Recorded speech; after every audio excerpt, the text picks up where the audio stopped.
of directors. And first, I want to thank all of our board members for their service to DFC and helping us build the organization. There's the public institution representatives, but I particularly want to call out the private board members who have volunteered and really added so much to what DFC does. That's Irv Bailey, Devin Perrick, and Chris Vinci. They've been terrific supporters of DFC and really great partners for me and the whole organization. But for our final keynote, it's my privilege to introduce Secretary of State Antony Blinken. He acts as the chair of the DFC board. Secretary Blinken's leadership and vision have been instrumental in guiding the United States through a uniquely challenging period on the world stage. Under Secretary Blinken's leadership, the United States has expanded its efforts to strengthen trade and investment ties worldwide, with a particular focus on partnerships. His commitment to commercial diplomacy and economic security is evident in the initiatives he has championed, which aim to enhance local capacities and to support sustainable long-term growth. Through it all, Secretary Blinken has been a steadfast supporter for DFC. Please join me in welcoming Secretary of State Antony Blinken. Thank you, Secretary Blinken, for your continued commitment to DFC's success. Thank you. Good afternoon. Thank you. Thank you very much. Good afternoon. It is a great honor and a pleasure to join you to celebrate the DFC's 5th anniversary. Now, I'm the parent of a 5-year-old myself, so I know they can be a little bit unruly. Scott, got your hands full, but to you, to the entire DFC team, thank you for the remarkable things you've accomplished in such a short period of time. Your leadership has taken the DFC from the new kid on the block to a powerful tool for implementing our foreign policy, for advancing America's interests, and doing it with increasingly powerful effect. I know we have some friends from Congress here, where the DFC has enjoyed very strong bipartisan support. And that's been true from the beginning, and I hope that it endures. I know I've had a chance to hear today from some of my good friends and colleagues, from the National Security Advisor, Jake Sullivan, from the USAID Administrator, Sam Power, underscoring just how much this administration values this agency and just how much it brings to our development and diplomacy works. In a more competitive world, we have a strategic imperative to demonstrate that other countries can look to the United States as a reliable, responsive partner in tackling some of our biggest challenges, to demonstrate that we have the better offer to deliver on their own national aspirations. And as I've traveled the world, I've seen the fundamental importance of that value proposition, the value proposition that the DFC offers us.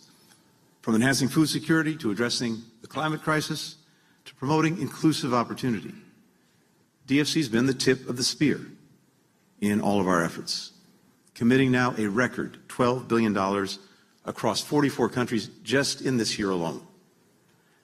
And I think, Scott, as I've looked at what you've done, you've succeeded in part by reimagining how the United States does development.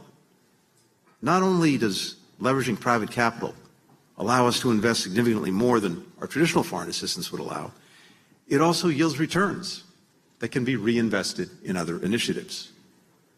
When you commit those resources, you've shown countries that they don't have to resort to projects that are poorly built, environmentally destructive, that import or abuse workers, that foster corruption, or burden countries with unsustainable debt. Instead, they can achieve growth, they can achieve progress while adhering to the strongest, the highest environmental, social, and labor standards. When other governments see that our government, our companies, our investments make a concrete difference in their lives, in their livelihoods, that simply makes them want to deepen the partnership with the United States and further advances our shared interests. And when people around the world have greater access to markets, to healthcare, to renewable energy, that's good for America's businesses, for Americans' health, and for the planet that we all share. Now, I've seen the DFC's strategic impact in Europe, where DFC financing has helped our partners diversify away from Russian energy, whether that's modernizing a shipyard outside Athens to make Greece an energy hub, or rehabilitating hydroelectric plants and electric grids in Bulgaria and Greece. Last month, DFC and the Ukrainian insurance company ARX came together to unlock more than $200 million in war risk insurance. This was a critical initiative because it's enabling businesses in Ukraine, agricultural processors, pharmaceutical companies, retailers, to operate knowing that they'll be made whole if their assets are damaged or destroyed by the war.